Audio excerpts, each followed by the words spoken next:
رمضان رمضان رمضان رمضان رمضان سورہ بقرہ میں اللہ نے بنی اسرائیل کے واقعات بیان کیے کہ ہم سے پہلے بنی اسرائیل کو اللہ نے آسمانی کتاب دی تھی، مگر انہوں نے اپنی کتاب کی قدر نہیں کی، اللہ نے چھین لی ان سے یہ نعمت۔ پھر اللہ نے ہم کو قرآن دیا، اس قرآن میں اللہ نے ہمیں بہت سارے احکام دیے جو آج ہم نے سورہ بقرہ میں ختم کیے ہیں۔ چند ایک احکام میں موٹے موٹے جلدی جلدی بیان کر دیتا ہوں، پھر سورہ آل عمران پہ آئیں گے ہم۔ ایک اہم مسئلہ اللہ نے یہ بیان کیا، طلاق کے مسائل تو میں بتاتا ہی رہتا ہوں، سورہ بقرہ میں طلاق کے بہت مسائل بیان ہوئے ہیں، وہ کئی بار ہو چکے ہیں، ان کو میں ریپیٹ نہیں کروں گا، لیکن ایک حکم، وَلَا يَحِلُّ لَهُنَّ أَن يَكْتُمْنَ مَا خَلَقَ اللَّهُ فِي أَرْحَامِهِنَّ، اللہ نے عورت کو حکم دیا، مسلمان عورت کو، کہ اگر تمہیں طلاق ہو جائے تو تمہارے پیٹ میں اگر حمل ہے، اس حمل کو، اس پریگننسی کو تمہیں چھپانے کی اجازت بولے نہیں ہے، اگر تم اللہ اور آخرت پر ایمان رکھتی ہو۔ یہ بھی ہوتا ہے آج کل، کیونکہ اس معاملے میں مرد عورت کی زبان پر اعتماد کرتا ہے۔ اگر ایک مرد نے کسی عورت کو طلاق دی، عورت کو اگر حمل ہے وہ چھپا لے گی اور وہ بتائے گی مجھے مینسز آنا شروع ہو گئے، مرد یقین کر لے گا، بھائی 3 مینسز گزر گئے، عدت ختم۔ کسی اور مرد سے نکاح کرے گی، اس کو بتائے گی بھائی میری عدت پوری ہو گئی ہے۔ اس بات کا امکان ہے کہ وہ بچہ کسی اور مرد کے کھاتے میں ڈال دے، مرد تو نہیں دیکھ رہا کہ واقعی عدت ختم ہوئی ہے، یہ تو یہ عورت جانتی ہے اور اللہ جانتا ہے۔ تو اس معاملے میں اللہ نے حکم دیا عورت کو کہ وہ خیانت بولے نہیں کرے۔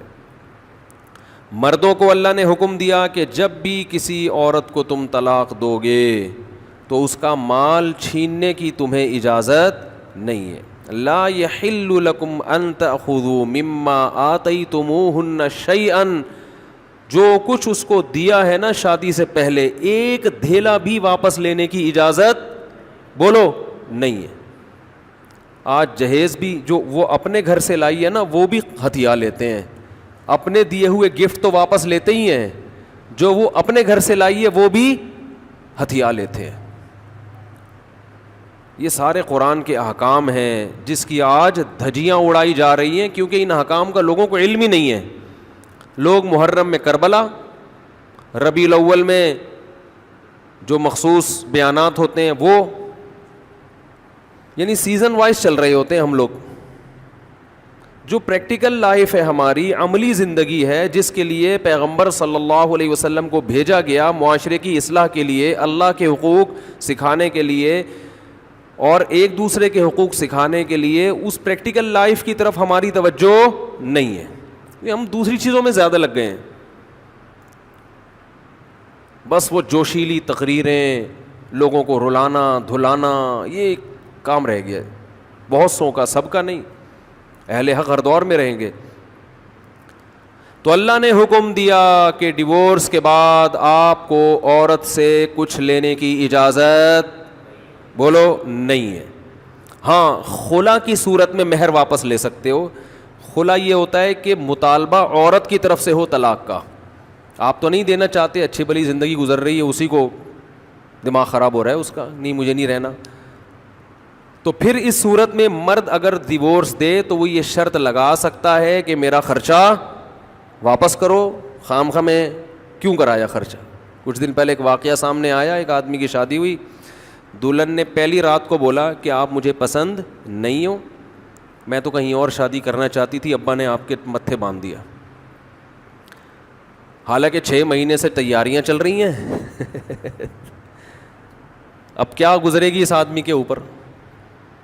تو خیر اس نے تو اٹھا کے پٹخنا ٹھکائی لگانا شروع کر دی، کمبخت ایک میسج کر دیتی کہ میں راضی نہیں ہوں، میرا خرچہ کرا دیا، اب پہلی رات کو بول رہی ہے کہ نئی ٹھکائی لگانی چاہیے تھی، میں نہیں کہہ رہا، لیکن اس نے لگائی ٹھکائی، غلط کیا اس نے۔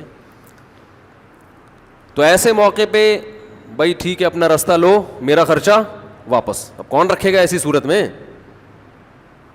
چاہتی کہیں اور تھی بھائی تو چاہتی تھی بھی اگر کہیں اور, تو اب بتانے کی کیا ضرورت ہے؟ ہر بات بتائی تھوڑی جاتی ہے. بولو بھائی دل میں بولو چاہتی تو تھی لیکن چلو ہو گئی, اب اسی کو چاہنا شروع کر دیں گے آہستہ آہستہ. گدھا بھی اگر آپ پال لینا تھوڑے دنوں میں اس سے بھی محبت ہو جاتی ہے, تو پورا 2 ہاتھ 2 پاؤں کا انسان ہے, تھوڑے دنوں میں اچھا لگنے لگے گا. یہ سوچ کے صبر کر لو, پوری رپورٹیں پیش کر رہی ہیں اس کو پوری رپورٹ. تو ظلم وہاں سے ہو, مطالبہ وہاں سے ہو, تو پھر آپ واپسی کا مہر کا واپس مطالبہ کر سکتے ہیں. بھائی جو مہر دیا واپس دو. یہ بھی اللہ نے ان آیتوں میں حکم بیان کیا. ایک حکم اللہ نے یہ بھی بیان کیا کہ اگر رخصتی سے پہلے طلاق ہو جائے تو پورا مہر نہیں دینا پڑتا بلکہ آدھا مہر دینا پڑتا ہے. 1,00,000 روپے مہر رکھا گیا تھا, آپ ابھی رخصتی ہوئی نہیں, آپ نے ڈیورس دے دی, تو پورا مہر نہیں ہے بلکہ آدھا مہر ہے. اس میں اللہ نے ترغیب دی ہے کہ مرد پورا دے دے تو اچھا ہے, اور عورت کو ترغیب دی ہے کہ آدھا بھی معاف کر دو تو اچھا ہے. ترغیب دونوں کو دی جا رہی ہے, چھوڑو بھائی, لیکن حکم بیان کیا جا رہا ہے کہ مرد کو آدھا دینا پڑے گا اگر وہ مطالبہ کرے.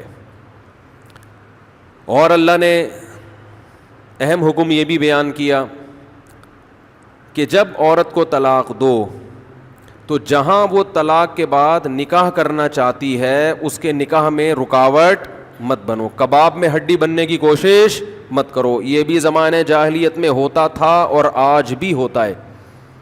فلا تعضلوهن ان ينكحن ازواجهن, اگر تم نے چھوڑ دیا ہے اس کو. عرب اس کو غیرت کا مسئلہ بنا لیا کرتے تھے کہ ہم نے چھوڑا ہے تو اب ہم کہیں اور اس کی شادی نہیں کرنے دیں گے. ہمارا معاذ اللہ یوں کہتے تھے تھوکا ہوا مال, جیسے آج بھی لوگ کہتے ہیں ہم نہیں کہیں اس کو نکاح کرنے دیں گے. اس سے بھی قرآن نے کیا کیا؟ منع کیا. اور اس سے بھی منع کیا کہ اپنی مرضی سے زبردستی اس کا نکاح بھی مت کراؤ طلاق یافتہ کا. ینکحن ازواجہن, اپنے سلیکٹڈ شوہر سے نکاح کرنا چاہتی ہے تو تم کباب میں ہڈی بولو نہیں بنو. یعنی اس کو یہ رائٹ ہے کہ وہ جہاں چاہے نکاح کرے. یہ بھی خرابی ہے آج کل بعض علاقوں میں. یہ خرابی ہے کہ بیوہ کو یا طلاق یافتہ کو نکاح تو کرنے دیتے ہیں, لیکن بعض علاقوں میں دستور ہے نکاح ہمارے ہی خاندان میں ہوگا, آپ ہمارے خاندان سے باہر نہیں جا سکتی.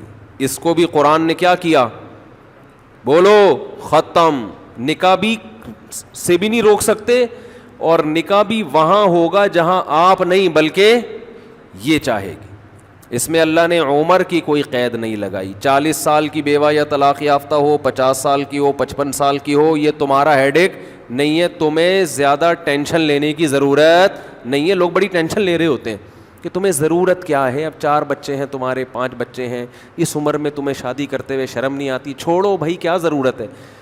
تو اللہ فرماتے ہیں کہ تمہیں ٹینشن لینے کی ضرورت بولو یہ اس کا ہیڈ ایک ہے, یہ تمہارا ہیڈ ایک نہیں ہے. جیسے کوئی 4 شادیاں کر رہا ہے تو اس کا ہیڈ ایک ہے نا, آپ کا ہیڈ ایک تھوڑی ہے یہ. آپ پتہ نہیں کیوں پریشان ہیں, مفتی صاحب کو کیا ہو گیا, وہی ان کا ہیڈ ایک ہے, آپ کا ہیڈ ایک نہیں ہے. یہ میں اپنی بھی درمیان میں لگا دیتا ہوں نا. تو ہر ایک کے ہیڈ ایک ہم نے پالے ہوئے ہیں. وہ یہ کیوں کر رہا ہے, وہ یہ کیوں کر رہا ہے, وہ کم عمر سے شادی کیوں کر رہا ہے, وہ بڑی عمر سے شادی کیوں کر رہی ہے, ہیں یہ ہوتے ہیں نا لوگوں کے مسائل. اس نے یہ کیوں کر لیا. ایک خاتون نے مجھے بتایا کہ وہ ایک دفعہ بیوہ ہوئی, اللہ کی قدرت دوبارہ شادی, دوبارہ بیوہ ہو گئی. تیسری دفعہ جب ان کی شادی ہو رہی تھی لوگ مذاق اڑا رہے تھے, بس کرو یار 2 دفعہ بیوہ ہو گئی, اب آرام سے بیٹھو. اب وہ بیوہ تو کوئی بھی ہو سکتا ہے, جوانی میں بھی عورتیں بیوہ ہو جاتی ہیں. تو اب دیکھو لوگوں کو تکلیف ہو رہی ہے, بھائی یہ اس کا ہیڈ ایک ہے. اچھا لوگ اس سے شادی کرتے ہوئے ڈر رہے تھے ان سے کہ میں بھی پھر میں نہ مر جاؤں. تو اس کا اس سے کوئی تعلق نہیں ہے. ہو سکتا ہے 2 دفعہ بیوہ ہونا تقدیر میں لکھا ہو, 3 دفعہ نہ ہو. یہاں مجھے وہ چٹکلا یاد آتا ہے, وہ ایک آدمی نے, ابے چھوڑو چٹکلوں کو, ابھی قرآن کو فوکس کرتے ہیں. آخر میں چٹکلے ہونا یہ صحیح ہوتا ہے, درمیان میں ہی آ جائیں تو پھر سارا موضوع چینج ہو جاتا ہے. اتنے اچھے احکام بیان ہو رہے ہیں قرآن کے, آگے اس کو آپ نے لوگوں کو بتانا بھی ہے. تو اللہ نے حکم دیا کہ طلاق کے بعد ایک دھیلا واپس نہیں لینا. خلا کی صورت میں لے سکتے ہو، مگر خلا بھی شوہر کی رضا سے ہوتا ہے، یک طرفہ نہیں ہوتا، یاد رکھیں۔ دوسرا کام تم نے کیا کرنا ہے، اس کو کہیں اور نکاح سے روکنا نہیں ہے۔ تیسرا کام یہ کرنا ہے، نکاح بھی وہاں کرنا ہے جہاں وہ چاہتی ہے، تمہاری مرضی نہیں مسلط ہوگی، اس کی مرضی چلے گی۔ اور اگر پرانے شوہر سے نکاح کرنا چاہے اور 2 طلاقیں ہوئی ہوں تو وہاں بھی کر سکتی ہے، کیونکہ آیت کا ایک شان نزول بھی ہے۔ ایک صحابی نے اپنی بہن کا نکاح کسی صحابی سے کرایا، تھوڑے دنوں میں طلاق ہو گئی، طلاق ایک تھی، عدت ختم ہوئی، نکاح ختم۔ اب تھوڑے دنوں کے بعد دوبارہ ان دونوں کا دل چاہنے لگا کہ ہم آپس میں کمپرومائز کر لیں۔ ہوتا ہے وقتی طور پر اختلافات بہت زیادہ ہوتے آتے ہیں، جب دور رہتے ہیں تو آپس میں میلان ہونے لگتا ہے۔ لیکن وہ جو صحابی تھے نا جن کی بہن کو طلاق ہوئی تھی، انہوں نے کہا کہ اب میں اپنی بہن کا نکاح دوبارہ اس آدمی سے بولو نہیں کروں گا، اور کہا کہ یا رسول اللہ میں نے ان کی عزت کی، ان کو اپنی بہن نکاح میں دی، انہوں نے لڑائی جھگڑا کر کے طلاق دے کے میرے گھر میں بٹھا دیا اس کو، تو میں کیسے دوبارہ، یہ ذلت محسوس ہوتی ہے نا انسان کو۔ قرآن میں اللہ نے آیتیں نازل کی کہ اگر وہ اپنے شوہر سے نکاح کرنا چاہتی ہے تو درمیان میں رکاوٹ مت بنو، لڑے بھی وہ خود تھے، اب جڑ بھی خود رہے ہیں۔ نہیں آ رہی بات؟ اس کو بھی لوگ غیرت کا مسئلہ بنا لیتے، سسر صاحب بنا لیتے ہیں، میرے داماد نے میری بیٹی کو طلاق دی ہے، میں تو نہیں واپس بھیجوں گا۔ بھائی دنیا میں جو آدمی میں لچک نہیں ہے نا، فلیکسیبلٹی نہیں ہے، لچک نہیں ہے جس میں، وہ کبھی بھی کامیاب نہیں ہو سکتا۔ یاد رکھو یہ جو ہوتا ہے نا، میں اصول کا پکا، بھائی اصول کا پکا ہونا تو اچھا ہے، لیکن یہ اصول ہی غلط ہے کہ جو کہہ دیا تو اس پہ قیامت تک قائم رہنا ہے، یہ اصول ہی غلط ہے۔ اصول یہ ہونا چاہیے کہ جب موقع کی مناسبت سے جو بات ٹھیک لگے گی اپنے آپ کو چینج کر لوں گا، یہ اصول ٹھیک ہے، اس اصول پہ پکے رہو، اور یہ نبی سے ہمیں ملتا ہے یہ اصول۔ حدیث میں آتا ہے ایک صحابی نبی کے پاس آئے، مجھے صدقہ چاہیے، یہ چاہیے، وہ چاہیے، آپ نے فرمایا اللہ کی قسم تم پر خرچ نہیں کروں گا میں۔ وہ چلے گئے، آپ نے دوبارہ بلایا، فرمایا ان پہ صدقہ کرو، دے دو۔ وہ پریشان، یا رسول اللہ آپ نے تو قسم اٹھائی تھی کہ میں آپ کو نہیں دوں گا۔ آپ نے فرمایا من رأى علی یمین فرأى غیرہا خیرا منہا فلیکفر عن یمینہ، کہ جو شخص کسی بات پہ قسم اٹھا لے، جائز بات ہو، کوئی اگر حرام پہ قسم اٹھائی وہ تو بچنا لازم ہے نا، کہ میں گناہ نہیں کروں گا، وہ تو ویسے ہی وہ حرام ہے۔ جائز کام، صدقہ تو جائز ہے نا، بلکہ ثواب ہے۔ فرمایا کوئی کسی جائز کام پہ قسم اٹھائے، پھر بعد میں اس کو خیال ہو کہ مجھے قسم توڑ دینی چاہیے، اس کا مائنڈ کیا ہو گیا، چینج، تو اسے چاہیے قسم توڑ دے اور کفارہ ادا کر دے، اس قسم پہ قائم بولو نہ رہے۔ قسم پہ جب قائم نہ رہنے کا حکم ہے تو بغیر قسم کے میں نے جو بول دیا بس وہ پتھر پہ لکیر بن گیا، یہ تو پاگل اور گدھے ہونے کی علامت ہے۔ قسم بھی اگر کھا لی ہو تو بھائی اس وقت یہ خیال تھا کہ نہیں دینا، اب زمینی حقائق کہہ رہے ہیں کہ اس کو دینا ہے، تو اب قسم توڑو، کفارہ ادا کرو اور دے دو۔ بات نہیں آ رہی میرا خیال ہے؟ یہ کس کی سیرت ہے؟ نبی کی۔ نبی سے زیادہ کسی کی پکی زبان ہو سکتی ہے؟ لیکن ایسی لچک سکھائی ہے کامیاب بننے کے لیے کہ یہ نہیں کہ جو کہہ دیا تو وہ پتھر پہ لکیر۔ گراؤنڈ ریئلٹی کے لحاظ سے، ماحول کے چینج ہونے کے لحاظ سے آپ نے اپنا رویہ کیا کرنا ہے، چینج کرنا ہے۔ اس وقت آپ کی رائے یہ تھی، اب آپ کی رائے وہ ہے، کیونکہ زمینی حقیقت بھی چینج ہوتی ہے اور انسان کی نالج بھی چینج ہوتی ہے اور انسان کی رائے بھی چینج ہوتی ہے۔ بعض دفعہ نالج چینج نہیں ہوتی، انسان تانے بانے ملا کے ایک رائے قائم کرتا ہے، بعد میں جب اور گہرا سوچتا ہے تو اسے لگتا ہے کہ وہ رائے ٹھیک نہیں تھی، تو وہ اسٹیٹمنٹ اس کا کیا ہو جائے گا، چینج۔ کوئی بات نہیں، دن میں 100 دفعہ چینج ہو جائے۔ ناکام وہ ہے جو کہہ دیا تو اڑ گیا، بس کچھ بھی ہو جائے۔ اب دیکھو ایک آدمی آپ کو مستحق نظر نہیں آ رہا تھا، آپ نے کہا اللہ کی قسم تجھے میں صدقہ نہیں دوں گا، تو فراڈی ہے۔ بعد میں پتہ چلا نہیں فراڈی نہیں ہے، آپ کو نہیں، میں نے تو بول دیا تھا میں نہیں دوں گا۔ بھائی اب فراڈی ہونے کی بیس پہ نہیں دے رہے تھے تو اب پتہ چل گیا یہ فراڈی نہیں ہے۔ بعض دفعہ پہلے بھی پتہ تھا فراڈی نہیں ہے، اب بھی پتہ ہے نہیں ہے، لیکن پہلے خیال تھا کہ نہیں دینا چاہیے، اب خیال ہے کہ دے دینا چاہیے، تو رائے چینج کر لو۔ بہت مشکل ہے۔ اور گھریلو جھگڑوں میں تو میاں بیوی کی طبیعت میں اگر لچک نہیں ہے نا 4 دن بھی ان کا رشتہ نہیں چل سکتا. یہ تو مجھ سے ابھی لکھوا کے سگنیچر انگوٹھے لگا لو, جیسے سبزی والے نے ٹھپے لگائے تھے انگوٹھے کے, انگوٹھے لے کے گھوم رہا ہوں. لیکن آپ انگوٹھے نہیں, آپ مجھے پکڑ لینا, میں کہاں بھاگوں گا. وہ جب بھی انگوٹھے کی بات آتی ہے مجھے وہ سبزی والا یاد آتا ہے جس کو میں نے بزنس کے لیے پیسے دیے تھے اور اس نے ایمانداری میں اسٹیمپ پیپر پہ اپنے انگوٹھے لگا لگا کے دیے تھے. جب وہ پیسے لے کے بھاگا تو 3 سال میں نے وہ انگوٹھے سنبھال کے رکھے.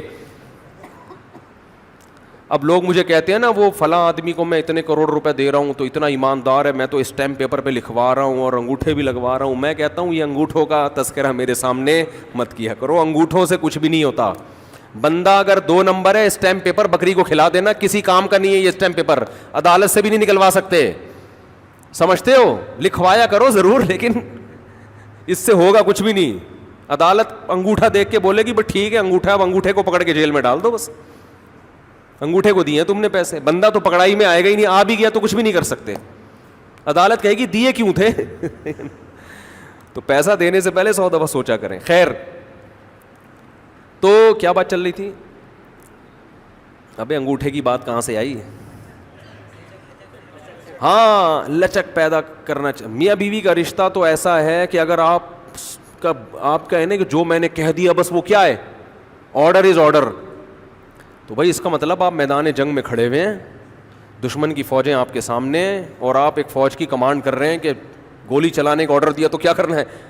یہ گھر ہے, یہ میدان جنگ بولو نہیں ہے. یہاں آپ کا اسٹائل یہ ہونا چاہیے, آپ نے بیوی کو آرڈر دیا, گراؤنڈ ریئلٹی یہ کہہ رہی ہے کہ بھائی میرا روب اس پر بیٹھا ہوا ہے اور وہ پکوڑے بنا بنا کے خود ہی کھا رہی ہے, آپ کو ایک لقمہ بھی نہیں کھانے دے رہی. آپ غصے میں آئے, آپ نے کہا بیگم مزید پکوڑا اگر کھایا نا تو گراؤنڈ ریئلٹی کہہ رہی ہے کہ اس دھمکی سے یہ پکوڑے کھانا چھوڑ دے گی نا. لیکن آگے اس کا ایٹیٹیوڈ آپ نے دیکھا, اس نے کہا تو کیا کر لے گا, فوراً وہ کرچھلی اٹھائی, تو کیا کر لے گا, فوراً لچک پیدا کرو. بولو تو صبر کروں گا اور کیا کروں گا.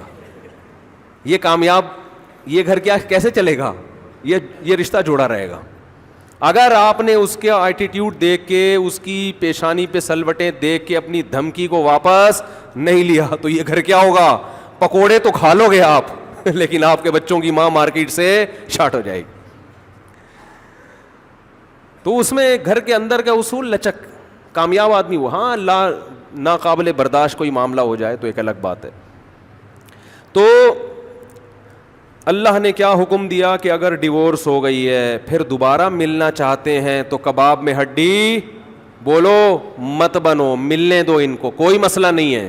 ہاں یہ قرآن نے کہا ہے کہ اس شرط میں ملیں کہ ان کا اپنے بارے میں یہ خیال ہو کہ دوبارہ وہ جھگڑے نہیں کریں گے. ایسا نہ ہو ملتے پھر وہی ٹینشنیں شروع کر دیں. اب دوبارہ اپنی اصلاح کر کے آئیں کہ بھئی اب ان ماضی کے قصوں کو چھیڑنا نہیں ہے.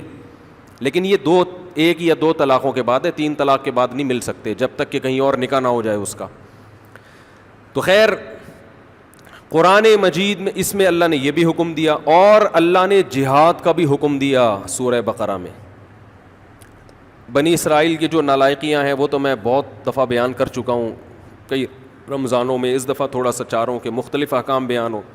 اللہ نے حکم دیا کہ جو لوگ اللہ کی راہ میں لڑتے ہیں انہیں حکم دیا موت سے مت ڈرو. الم تر الی الذین خرجوا من دیارہم وہم الوف, ہزاروں لوگ بنی اسرائیل میں نکلے, ان کو حکم دیا گیا جہاد کرو, انہوں نے کہا مر جائیں گے, اللہ نے ویسے ہی مار دیا ان سب کو, مر جاؤ.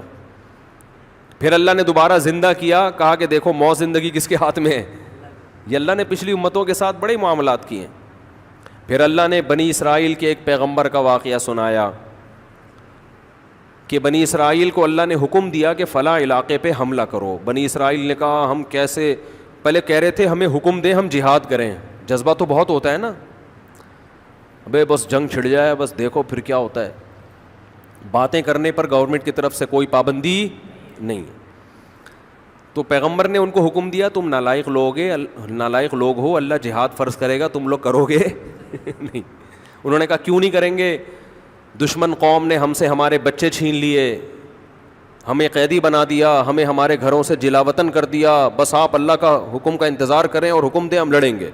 پیغمبر نے کہا ٹھیک ہے بھائی اللہ کا حکم آ گیا, ٹھیک ہے جہاد فرض ہو گیا ہے, اب اس قوم پہ حملہ کرو جس نے تمہیں گھروں سے نکالا, اور طالوت کو اللہ نے تمہارا کمانڈر بنا کے بھیجا ہے. طالوت تمہاری قوم میں ایسے ہیں جو تمہاری کیا کریں گے, کمانڈ. تو وہ کہنے لگے انا یکون لہ الملک علینا, طالوت کہاں سے کمانڈر ہو گیا بھائی, یہ تو غریب آدمی ہے, غریب کو ہم اپنا امیر نہیں بنا سکتے.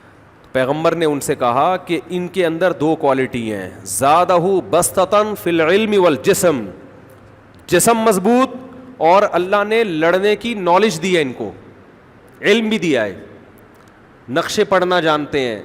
یہی ہوتا ہے نا کمانڈر کے پاس علم, قوم کو لیڈ کرنا, فائٹ کرنا, اور صحت بھی اچھی. اس میں اللہ نے بتا دیا کہ فوج کی کمانڈ کے لیے دو صلاحیتوں کا ہونا ضروری, کیونکہ یہ سلیکٹڈ تھا اللہ کی طرف سے. طالوت یہ اللہ کی طرف سے سلیکٹڈ تھے نا, دو چیزوں کی وجہ سے. پیسے کا اس میں دخل نہیں ہے, بلکہ پیسے والا آدمی تو مروا دیتا ہے عام طور پہ, کیونکہ جب پیسہ ہوتا ہے نا تو میدان جنگ میں لڑنا بہت مشکل. اپنے بینک میسج آ جائے گا آپ کے اکاؤنٹ میں 3 کروڑ روپے ٹرانسفر ہو گئے ہیں, وہی میدان جنگ میں نا میسج آئے گا, وہ جو آپ نے پلاٹ بیچا تھا نا 3 کروڑ روپے مزید آ گئے ہیں. آدمی کہے گا یار ابھی نندن کو چائے پلانے کے چکر میں 3 کروڑ روپے چھوڑ دوں یار میں اپنے, کیا خیال ہے. غریب آدمی زیادہ جوش سے لڑتا ہے. تو اللہ نے فرمایا کہ دو کوالٹی ہیں ان کے اندر, اگر مالدار ہے نا اور دنیا سے محبت نہیں ہے پھر لڑے گا. جیسے سلیمان علیہ السلام مالدار تو تھے مگر دنیا سے محبت نہیں تھی, دنیا کو مسافر خانہ سمجھتے تھے, انہوں نے کمانڈ کی, میدان جنگ میں لڑے ہیں. داؤد علیہ السلام مالدار تھے, بڑے زبردست کمانڈر تھے. تو اصل چیز ہے دنیا سے محبت نہ ہو, کیونکہ غریبوں میں کم ہوتی ہے, مالداروں میں زیادہ ہوتی ہے, اس لیے اللہ نے وہاں غریب کی سلیکشن کی. تو دو چیزوں کا ہونا ضروری. اس سے پتہ چلتا ہے بھائی اسلام گراؤنڈ ریئلٹی کو دیکھ کے, اسباب کو دیکھ کے چلتا ہے. آج لوگ کمانڈر بناتے ہیں نیک آدمی کو, یہ بہت بڑے بزرگ ہیں ان کو سیاسی لیڈر بنا دو. اور بھائی سیاست کے لیے صرف نیک ہونا کافی بولو نہیں ہے, دنیا کا پتہ ہو, اس کو تجربہ ہو. یوسف علیہ السلام نے جو کہا تھا نا مجھے وزیر خزانہ بنا دو, تو دلیل میں یہ نہیں کہا تھا کہ میں پیغمبر ہوں اس لیے بنا دو, دلیل میں یہ نہیں کہا تھا میں بہت نیک ہوں اس لیے وزیر خزانہ بنا دو, دلیل میں یہ نہیں کہا تھا کہ دیکھو مجھے بادشاہ کی بیوی نے زنا کی دعوت دی مگر میں اتنا نیک کہ بچ نکلا لہذا مجھے بنا دو. نہ وزیر خزانہ کے لیے یہ کوالٹیز کا ہونا ضروری نہیں.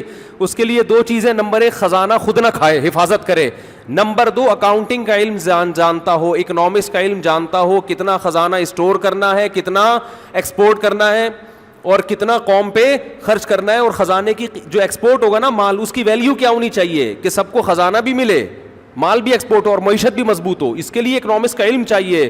اس لیے یوسف علیہ السلام نے فرمایا بادشاہ سے کہ مجھے وزیر خزانہ بنا دیں, میرے اندر دونوں کوالٹیز ہیں, حفیظ خزانے کی حفاظت کروں گا, خیانت نہیں کروں گا. نمبر 2 علیم, یہ علم بھی رکھتا ہوں خزانوں کی حفاظت کا اور اس کو تقسیم کرنے کا, اس بیس پہ وزیر خزانہ بنے. نہیں آ رہی بات, میرا خیال ہے. تو جس کو جو کام دیا جائے گا نا یہ دیکھا جائے گا یہ اس کام کا اہل بھی ہے کہ نہیں ہے, چاہے وہ نیک ہو یا نہ ہو. اہل پھر ہاں جو اہل ہے نیک بھی ہے تو وہ زیادہ اہل ہے پھر نیک ہونے, اگر نیک بھی اور اہل بھی. ہر چیز میں یہ دیکھو, رشتوں میں بھی یہ دیکھو. لوگ کیا کرتے ہیں, صرف دینداری دیکھ رہے ہیں رشتے میں. ٹھیک ہے سب سے پہلے دینداری ہے, اور بھی چیزیں دیکھنی ہیں. لوگ عجیب مشورے کر رہے ہیں. ایک صاحب اپنی بیٹی کی شادی کر رہے ہیں کسی بڑی عمر کے آدمی سے, کہہ رہے ہیں دیندار بہت ہے. میں نے کہا یار آپ کی کم عمر بچی جب اس بڑی عمر کے, یا تو خود بہت زیادہ لٹو ہوئی ہوئی ہو تو ایک الگ بات ہے, لٹو ہو جائے تو پھر تو دل تو کسی پہ بھی آ سکتا ہے نا. نارمل حالات میں یہ جب اس بڑی عمر کے آدمی سے نکاح کرے گی, ٹھیک ہے وہ دیندار ہے مگر یہ میچنگ کی شادی بولو نہیں ہوگی, اس کا دل اس سے مائل ہی نہیں ہوگا. نکاح میں تو یہ بھی دیکھا جاتا ہے نا کہ آپس میں محبت بھی تو ہو, تو محبت بزرگ سے بزرگوں جیسی محبت ہوگی نا, ٹھیک ہے نا, شوہر والی تھوڑی ہوگی. الا یہ کہ کوئی بہت ہی عاشق ہو, وہ تو لٹو تو دنیا میں کھیلتے رہتے ہیں لوگ ایک دوسرے کے ساتھ. ایسے لوگ بھی آتے ہیں, نوجوان لڑکا ہے بڑی عمر کی خاتون سے شادی کر رہا ہے, اماں مار رہی ہیں کیا کر رہا ہے, وہ کہہ رہا ہے میرا دل ہی اس پہ آیا ہوا ہے. تو میں پھر مشورہ دیتا ہوں بھائی جب دل آ گیا تو کر لو, تمہیں وہ بزرگ لگی نہیں رہی تو اسی طرح اس کو بھی نہیں لگ رہا ہوتا بعض دفعہ وہ, لیکن نارملی یہ ٹھیک بولو نہیں ہے. دیکھو حضرت ابو بکر کا مقام زیادہ تھا یا حضرت علی کا, مقام حضرت ابو بکر کا زیادہ. حضرت عمر کا مقام زیادہ یا حضرت علی کا؟ نکاح کا پیغام تو حضرت فاطمہ کے لیے سب کی طرف سے آیا, مگر نبی نے سلیکشن کس کی حضرت علی کی, حالانکہ وہ ان دونوں سے مقام میں کم تھے. کیوں؟ عمر میچ کرتی تھی. بات آ رہی ہے سمجھ میں؟ عمر کیا تھی؟ اور یہی مسئلہ ہوا کہ جب حضرت جعفر طیار رضی اللہ تعالیٰ عنہ شہید ہوئے ہیں, ان کی زوجہ حضرت اسماء بیوہ ہوئی ہیں, تو حضرت علی نے ان بیوہ کے لیے نکاح کا پیغام بھیجا, حضرت ابو بکر نے بھی بھیجا, تو انہوں نے ابو بکر کے پیغام کو قبول کیا. عمر کیا تھی؟ بولو. انہوں نے فرمایا کہ ان کی عمر کیا ہے؟ حضرت علی کی کم عمر ہے, وہ عمر میں میچ کرتے ہیں. پھر حضرت ابو بکر کے انتقال کے بعد حضرت علی نے بعد میں دوبارہ نکاح کا پیغام بھیجا, وہ انہوں نے قبول کر لیا, کیونکہ حضرت علی کی عمر اس وقت کیا ہو چکی تھی؟ بولو, زیادہ ہو چکی تھی. تو ہر چیز میں یہ دیکھا جائے گا, لوگ مفتیوں سے آ کے کاروبار کے مشورے لے رہے ہیں. مجھ سے کہتے ہیں کہ مفتی صاحب میں ڈالڈے کا یا گھی کا وہ بزنس کرنا چاہتا ہوں. میں کہ بھائی میرے سے تو یہ پوچھے کہ یہ کال حلال ہے کہ حرام ہے, مجھے کیا پتا بزنس کا یار, میں کیسے مشورہ دوں گا؟ میں تو یہ بتاؤں گا کہ انگوٹھے لگا کے کسی پر اعتماد, انگوٹھا قابل اعتماد نہیں ہے. یہ میرا تجربہ ہے, اس لیے میں اپنے تجربہ شیئر کرتا ہوں. جس نے آپ کے پیسے صرف وہ ہیں جو آپ کی جیب میں رکھے ہوئے ہیں, جب دوسرے کی جیب میں پیسے چلے گئے تو انگوٹھا آپ کا ہو گیا, اس کا جو انگوٹھا تھا, پیسے کس کے ہو گئے؟ اس کے ہو. تو یہ تجربہ میں بتا سکتا ہوں. تو جو جس کی فیلڈ ہے اسی پہ سوٹ کرتی ہے. میں تو یہاں تک لوگوں سے کہتا ہوں انگلش اگر سیکھنی ہے انگریزوں سے سیکھو. ٹھیک ہے آپ کو یہاں انگریز نہیں ملیں گے, یہیں کے ٹیچروں سے سیکھو, لیکن جو ایکسنٹ ہے نا, جو لب و لہجہ ہے, وہ کہاں سے صحیح کرو؟ بولو, گوروں سے. جو ماہر ٹیچر ہوتے ہیں نا وہ بھی گوروں کی جو آپس کی بات چیت ہے نا اس کو پک کرتے ہیں. ادھر سے سیکھو گے تو کسی اردو اسپیکنگ سے سیکھو گے تو اردو کا تڑکا لگا دے گا وہ اس میں, پنجاب والوں سے سیکھو گے تو پنجابی کا تڑکا لگا دے گا. وہ 50-50 آیا کرتا تھا, بشیرہ ان ٹربل, سن دیکھا ہے وہ؟ یوٹیوب پہ سرچ کریں دیکھ لیں, آپ کہیں گے رمضان میں کیسی چیزیں مفتی صاحب ہم کو دکھا رہے ہیں. اس سے یہ میری بات آپ کو سمجھ میں آئے گی. اس میں 50-50 میں یہ 55 کی چیزیں ہیں نا, اس میں یہ دکھایا تھا کہ پنجابی لوگ انگلش فلم بنا رہے ہیں, اس فلم کا نام رکھا ہے بشیرہ ان ٹربل. ٹھیک, اور پھر جو انگلش وہ بولے ہیں, would you like to tell me that what is the reason why do you want to kill me, ٹھیک ہے نا, یہ چل رہا ہے. مجھے پورے الفاظ یاد نہیں ہے اس کے. تو اگر آپ یہاں سے انگلش سیکھیں گے تو پھر آپ کی انگلش اینڈ پورے قلقلے ہو رہے ہوں گے, and what do you want to do, ٹھیک ہے نا. تو چلو نہ ہونے سے یہ بھی بہتر ہے, ہمیں تو اتنی بھی نہیں آتی. لیکن دنیا کا ایک اصول ہے. تو یہاں بھی کیسا قرآن نے بتایا کہ طالوت کو جو کمانڈر بنایا گیا, اللہ نے ایک فرمایا کہ 2 وجہ سے بنا رہا ہوں. ایک, صحت کیا ہے؟ اچھی ہے. اچھی صحت لڑنے کے لیے ضروری ہے, تبھی فوج میں ایکسرسائزز کروائی جاتی ہیں, ورزشیں کروائی جاتی ہیں, صحت کا بڑا خیال کیا جاتا ہے. شوگر کے مریض کو فوج سے فوراً کیا کیا جاتا ہے؟ برطرف. اب کوئی شوگر کا مریض ہو, بولے یار کوئی فوجی ہو نا لڑنے والا, یا کوئی بیماری ہو اس کو بڑی, کینسر ہو گیا, یار مجھے آپ نکال رہے ہو یار, یہ تو غلط ہے نا, دیکھو میں نے کیا کیا ہے. بھائی اللہ کا ایک اصول ہے, اللہ کا ایک قانون ہے کہ لڑنے کے لیے کون لوگ چاہیے؟ صحت مند لوگ چاہیے. جو ان بیماری, مجھے نہیں پتا شوگر والے کو نکالتے ہیں کہ نہیں نکالتے. بعض دفعہ میں بات کہہ دیتا ہوں پھر فون آ جاتا ہے بھائی کوئی نہیں نکالتے. میں نے سنا ہے کہ شوگر کے مریض کو فوجیوں میں کم از کم چھوڑتے نہیں ہیں, شاید آفیسر میں ہوتے ہیں, واللہ عالم. تو اب بنی اسرائیل کو اللہ نے کمانڈر دے دیا طالوت. بنی اسرائیل نے کہا یہ غریب آدمی ہے, بھائی تم نے غربت کا کیا کرنا ہے, اس سے تم نے کوئی ہدیے لے کے تھوڑی کھانے ہیں, بس ایک دماغ, تمہیں اس کی غربت کا کیا کرنا ہے, جو تمہارے کام کی چیزیں وہ اس میں موجود ہیں. خیر طالوت جو ہے نا لشکر لے کے چلے. جب لشکر لے کے چلے ہیں تو طالوت نے کہا کہ بڑی قوم سے لڑائی ہے تو اللہ پہلے آزمائے گا, ہمیں پیاس لگے گی, اللہ نے حکم یہ دیا ہے کہ کسی نے دریا سے پانی نہیں پینا, پیاس کو برداشت کرنا ہے, 1 چلو پینے کی اجازت ہے, اس سے زیادہ نہیں. یہ آزمائش ہے, جو اس آزمائش میں پورا اترے گا تو اس کے ساتھ اللہ کی مدد. قرآن کہہ رہے ہیں زیادہ تر نے پی لیا, آزمائش میں پورے نہیں اترے. اب جب میدان میں کھڑے ہوئے ہیں تو حضرت داؤد علیہ السلام جو تھے نا وہ پیغمبر ابھی بنے نہیں تھے, وہ بنی اسرائیل کے ایک فرد تھے حضرت داؤد, وہ طالوت کی کمانڈ میں ایک سپاہی بن کے لڑ رہے تھے. بنی اسرائیل کے بعد میں پیغمبر, اللہ نے اسی جنگ کی وجہ سے ان کو پیغمبر بنا دیا. اب کیا ہے کہ سامنے مقابلہ جو تھا نا, ان کے کمانڈر کا نام تھا جالوت. وہ بڑا پہلوان, بڑا بہادر, اس سے لڑنا آسان نہیں تھا. اب جب میدان گرم ہوا ہے نا, دونوں فوجیں آمنے سامنے کھڑی ہوئی ہیں, تو یہ بنی اسرائیل میں بہت سے بولنے لگے لا طاقت لنا اليوم بجالوت وجنودی, ہم میں تو لڑنے کی طاقت نہیں ہے. کم بخت اتنا لمبا چوڑا کمانڈر اور پیچھے اتنی ٹھاٹھیں مارتا ہوا سمندر, آج تو مریں گے بھائی, ہم میں ہمت نہیں ہے. اس گناہ کی وجہ سے ان کے حوصلے کیا ہو گئے, پست.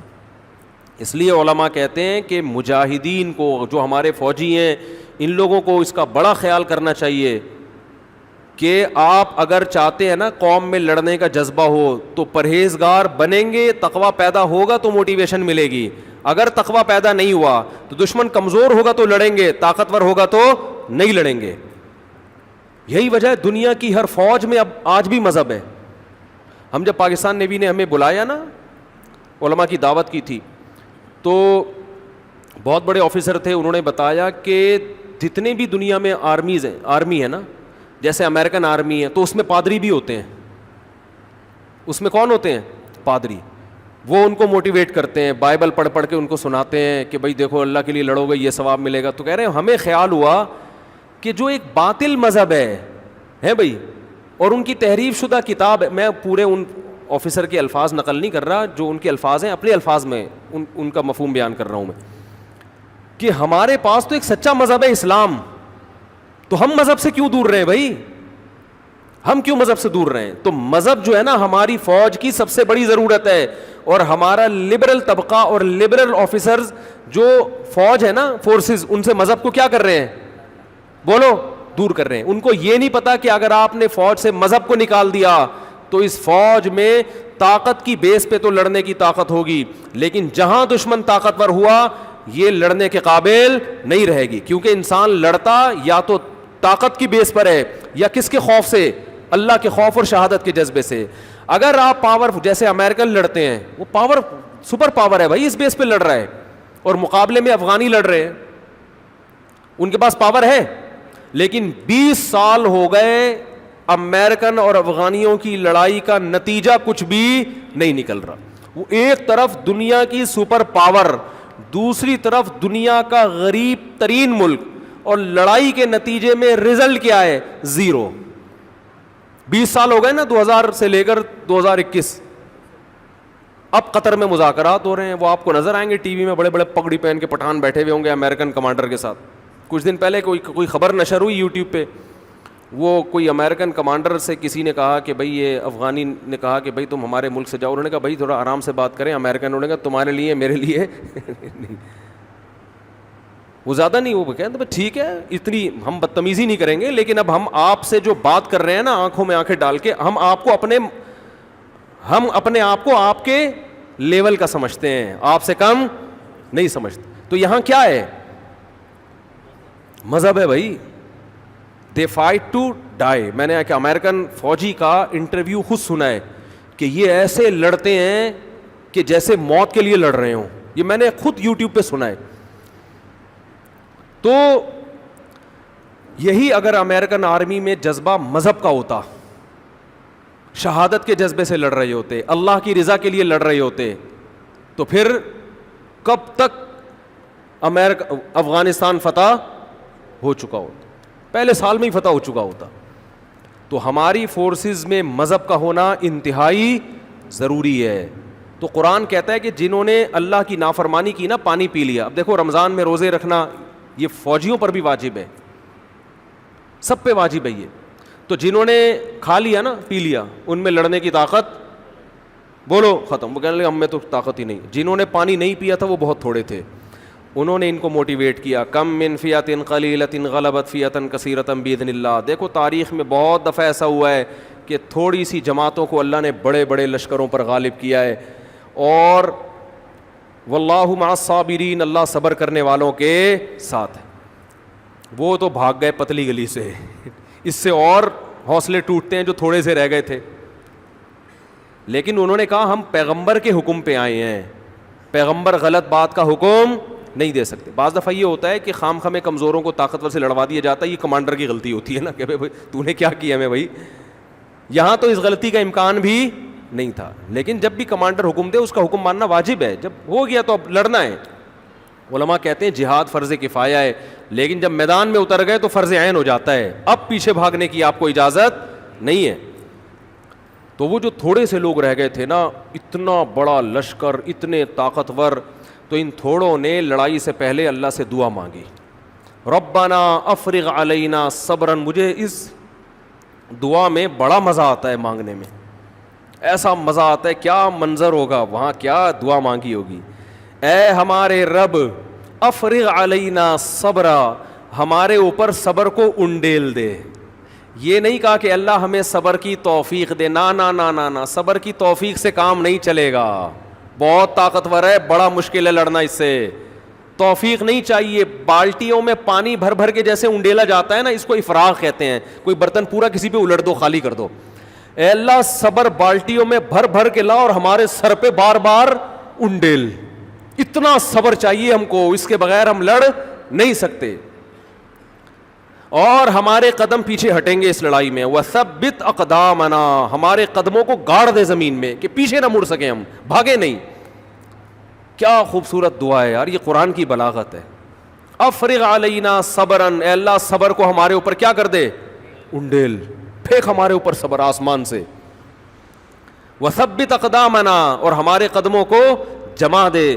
وانصرنا علی القوم الکافرین, اور ان کافروں کے خلاف ہماری مدد کر. کیا قرآن کے الفاظ ہیں. فہزموہم باذن اللہ, فا کہتے ہیں فوراً, تعقیب مع الوصل. یہ دعا مانگی اور میدان میں کودے. قرآن کہہ رہے فہزموہم, یہ نہیں کہا غلبوہم, دشمن پہ غالب آ گئے, نا نا نا نا نا. ایسے خاندانی لوگوں تھے اور ایسی پیاری دعا مانگی اور ایسا صبر دکھایا ان لوگوں نے کہ دشمن کو ذلیل کر دیا انہوں نے. ہزیمت کسے کہتے ہیں, ذلت, رسوائی, شکست. دشمن کو ذلیل کر دیا. وقتل داؤد جالوت, اور داؤد جو تھے اس فوج میں اتنی بہادری سے لڑے. ایسے موقع پہ لڑنا بڑا مشکل ہے, چہ جائے کہ انسان بہادری سے لڑے. داؤد ایسی بہادری سے لڑے کہ جا کے نا جالوت کو جا کے قتل کیا انہوں نے. واڑے واہ, یہ کیسا اسلام ہے یار, آپ کو کیا سکھا رہے ہیں بھائی. پیغمبر کے ہاتھ سے کون قتل ہو رہا ہے. تبھی تو ہندوؤں کو یہ باتیں ہضم, تبھی تو کہتے ہیں قرآن سے جہاد کی آیتیں نکالو. یہ اس قوم سے لڑ رہے تھے جس قوم نے ظلم کر کے ان کو گھروں سے بولو نکالا تھا. اگر مسلمان کی فائر پن ہی نکال دو گے میرے بھائی, پھر تو کوئی بھی ہمیں کچا کھا کے کسی بھی ٹائم ختم کر دے گا. قرآن کہہ رہے داؤد نے وہ بہادری دکھائی ہے کہ اس جنگ میں جا کے مارا کس کو ہے, جس سے سب سے زیادہ ڈر رہے تھے اسی پہ جا کے وار کیا کہ اس کو ماروں گا میں. تو لڑائی میں کامیاب ہوئے. یہ جو داؤد لڑائی میں کامیاب ہوئے صرف تقوی کی بیس پہ نہیں, پہلے سے ٹریننگ تھی, تربیت تھی, ایکسرسائز تھی, ورزش تھی, تیر اندازی تھی, ساری چیزیں ہوتی ہیں پھر میدان میں اتر کے انسان ایسے کارنامے کرتا ہے. اس میں تہجد بھی شامل تھی, اس میں دن کے روزے بھی تھے, اس میں اللہ کے سامنے رونا بھی تھا, اور اس میں اللہ کی عبادت اور شہادت کا جذبہ, اور سب سے بڑی بات ان سب کے ساتھ صحت بھی, ایکسرسائز بھی, ٹریننگ بھی. صرف تہجد, نماز, روزے سے انسان میدان میں لڑنے کے قابل بولو نہیں ہوتا. اس سے پتہ چلتا ہے ہمارے مذہب میں ورزش کی اور اپنی باڈی کو مینٹین رکھنے کی اور اپنے اندر یہ جو فنون ہے نا, یہ سیکھنے کی کتنی اہمیت ہے. حضرت داؤد علیہ السلام کب سے سیکھ رہے ہوں گے وہ. آج دونوں چیزوں کے ایک دوسرے سے کیا کر دیا ہے. کوئی مفتی جم میں جائے نا اگر اور ڈنڈ پیل رہا ہو, ٹھیک ہے لوگوں کے بہت سے پازیٹیو کمنٹس بھی آتے ہیں, لیکن بہت سے لوگوں کو یہ منظر بالکل بھی اچھا نہیں لگتا.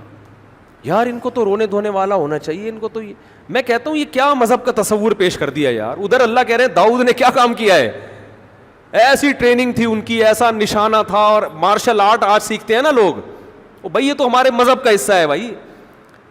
آپ کیا سمجھ رہے ہو کہ صرف جا کے جالوت کے سامنے کھڑے ہو گئے ہوں گے اور بولا وہ ہینڈز اپ کر کے نا, اور پھر یوں کر کے ارطغرل کی طرح گردن اڑا دی ہوگی یوں کر کے. ارطغرل نے بھی بڑے کام کیے ہیں بھائی, وہ بھی تو سیکھا ہوا تھا, تبھی تو کمانڈر بنا تھا. کتنی دیر تلواریں چلی ہوں گی آپس میں, کتنی دیر پسینے بہے ہوں گے, کتنی دیر ایک دوسرے کو پٹخا ہوگا. اس کے بعد جا کے داؤد علیہ السلام نے جالوت پہ غلبہ حاصل کیا, اس کو قتل کیا. اور اللہ کہتے ہیں داؤد کا یہ کام مجھے اتنا پسند آیا. اس سے بھائی ہمارے فوجیوں کو چاہیے کہ ورزش کرتے ہوئے نیت کیا کریں, اللہ کو راضی کرنا. ایکسرسائز کرتے ہوئے کیا نیت کریں, اللہ کو راضی. پھر میدان میں جب بہادری کے جوہر دکھاؤ گے تو آسمان پہ جو رب ہے اس کو آپ پہ رحم آئے گا, وہ آپ کو نوازے گا. اللہ نے داؤد علیہ السلام کو اس بیس پہ نبوت دے دی, نبی بنا دیا کہ اب بنی اسرائیل کے نبی کون ہیں, یہ ہیں. اور ایسے خاندانی نبی بنایا. قرآن کہہ رہا ہے وقتل داؤد جالوت, داؤد نے جالوت کو قتل کیا. وآتاہ اللہ الملک, سب سے پہلا اللہ نے انعام یہ دیا کہ آج سے بادشاہت کس کے ہاتھ میں, داؤد کے. بنی اسرائیل کے بادشاہ کون بنیں گے اب, داؤد علیہ السلام. یہ بادشاہت بھی نعمت ہے اللہ کی, کمانڈر بنا دیا, رینک بڑھ گیا ان کا. بعض لوگ تواضع سے مرے جا رہے ہیں. ایک صاحب کو میں نے کہا آپ ترقی کیوں نہیں کرتے, فوج میں ہیں وہ, کہہ رہے میں چاہتا ہی نہیں آفیسر بنوں, کیا کرنا ہے یار بنا کے, ٹھیک ہے نا چھوڑو بس, دنیا مسافر خانہ ہے. وہ بھائی مسافر خانہ ہے تبھی تو کچھ کر کے جاؤ نا, تو ورنہ اللہ تو نکال دے گا, چل بھائی جا تو کچھ کر کے جاؤ. یہی سیاست اگر پیٹ بھرنے کے لیے ہے تو اللہ کو پسند نہیں ہے, یہی قوم کی خدمت کے لیے ہے تو اللہ کو بہت پسند ہے یہ. تو اللہ فرماتے آتاہ اللہ الملک والحکمت, اللہ نے داؤد کو حکمت بھی دی, بصیرت, قوت فیصلہ, یہ سب چیزوں کا حکمت ان سب چیزوں کو کہتے ہیں. وعلمہ مما یشاء, یہاں حکمت کا معنی نبوت بھی ہے, نبوت عطا کر دی. علمہ مما یشاء, اور اللہ نے آپ کو جو چاہا سکھا دیا. اور یہ تمام دنیاوی علوم اللہ نے آپ کو سکھا دیے کہ اب آپ حکومت کریں گے اور بہت کچھ اللہ آپ کو سکھائے گا. وہ کیا, سب سے زیادہ قرآن بیان کرتا ہے کہ داؤد علیہ السلام کو عبادت کا بہت شوق تھا, تو اللہ کہتے ہیں آپ کی عبادت ایسی ہوگی یا جبال اوبی معہ والطیر, اے پہاڑوں جب داؤد اللہ کی تسبیح کرے تو تم بھی داؤد کے ساتھ اللہ کی حمد و ثنا بیان کرو. ایک اللہ نے آپ کو یہ علم دی, کیونکہ عبادت گزار بہت تھے, تو جیسے ہی اللہ کا نام لیتے نا لا الہ الا اللہ, پہاڑوں سے بھی لا الہ الا اللہ کی آوازیں آنا شروع. آواز اتنی خوبصورت, کیونکہ اب اللہ نے کمانڈر بنایا تو کمانڈر قوم کو موٹیویٹ کرتا ہے کہ نہیں کرتا. تو اللہ نے کہا کہ جو موٹیویشن ہے نا, جو بھی وائز ہوتے ہیں ان کی آواز اگر اچھی ہو اور بلاغت ہو, بولنا جانتے ہو, تو وہ وائز بڑا کامیاب ہوتا ہے. بعض دفعہ جو تقریر کرنے والے لوگ ہیں ان کو بولنا تو بہت اچھا آتا ہے, اپنا میسج ڈیلیور کرنا بہت اچھا آتا ہے, آواز اچھی نہیں ہوتی, ان کو سننے میں بھی مزہ نہیں آتا. بعض دفعہ آواز بڑی خوبصورت ہوتی ہے لیکن الفاظ کی جو سلیکشن ہے وہ اچھی نہیں ہوتی, اس کو کہتے ہیں بلاغت نہیں ہے. تو اللہ کہتے ہیں ہم نے داؤد علیہ السلام کو فصل الخطاب, جب تقریر کرتے نا ایسی کلیریفیکیشن کرتے کہ دودھ کا دودھ اور پانی کا پانی کر دیتے, حق کو باطل سے ایسے جدا کر دیتے. کیا نعرے لگتے ہوں گے ان کی تقریر میں بھائی, اور آواز اتنی خوبصورت. وَالطَّيْرَ مَحْشُورَةً, کہ جب تلاوت کرتے تھے زبور کی, پرندے آواز سن کے آپ کے گرد جمع ہو جایا کرتے. یہ تو اللہ نے آپ کو تقریر کی صلاحیت, آواز کی خوبصورتی, اور اللہ نے آپ کو جو عبادت دی. اور اصل تو جالوت کو قتل کرنے کی وجہ سے کمانڈر بنے, تو اللہ نے کہا کہ آپ اب لوہے کی زرہیں بنائیں گے اور لوہا میں آپ کے ہاتھ میں کیا کر دوں گا, نرم. قدر فی السرد, یہ جو جنگی لباس ہے نا لوہے کی زرہ, اس کے بانی حضرت داؤد علیہ السلام ہے, کیونکہ تلوار کے زخم بہرحال لگتے تھے. داؤد علیہ السلام نے لوہے کو پگھلا کے نا اس کی زرہیں بنانا, یہ ٹیکنالوجی دیکھو پیغمبر کو اللہ سکھا رہے ہیں, لوہے کی زرہیں بنانا, جنگی ٹوپیاں بنانا بنا, اور وہ اللہ نے آسان کر دی, معجزہ دیا آپ کے ہاتھ میں. وہ ایسے جہاں جس طرح سے لوہے کو حکم دیتے نا وہ ڈھل جاتا. پھر اللہ نے داؤد علیہ السلام سے کہا کہ اے داؤد اعملوا آل داؤد شکرا, اے داؤد میں نے تجھ پر اتنے انعامات کیے, تجھے کمانڈر بنا دیا, تجھے ایک بیٹا دیا سلیمان جو تیرے بعد جانشین ہوگا, ولی عہد ہوگا, اور اس کو اس سے بھی زیادہ معجزے دوں گا. اتنے میں نے تجھ پر احسان کیے ہیں, اعملوا آل داود شکرا، اے داؤد اور اے داؤد کے خاندان والو شکر ادا کرنا. قلیل من عبادی الشکور، شکر گزار بندے میرے بہت تھوڑے ہوتے ہیں. نعمتیں بہت سو کو ملتی ہیں لیکن نعمتیں حاصل کر کے اترانے والوں کی تعداد زیادہ ہے، شکر کرنے والے مارکیٹ میں شارٹ ہیں. لیکن داؤد علیہ السلام کو تو قرآن نے گواہی دی کہ وہ شکر گزار بنے. تو اس میں اللہ نے بتا دیا کہ میں بہت سو کو بڑی بڑی نعمتیں دیتا ہوں لیکن وہ نعمتیں ملنے کے بعد اپنی اوقات بھول جاتے. تو یہ بڑا دلچسپ واقعہ اللہ نے بیان کیا ہے کہ اسی بیس پہ داؤد علیہ السلام کو حکومت ملی. اب وقت بہت زیادہ ہو گیا ہے، پورے رمضان ہم آپ کے ساتھ ہیں، بھاگے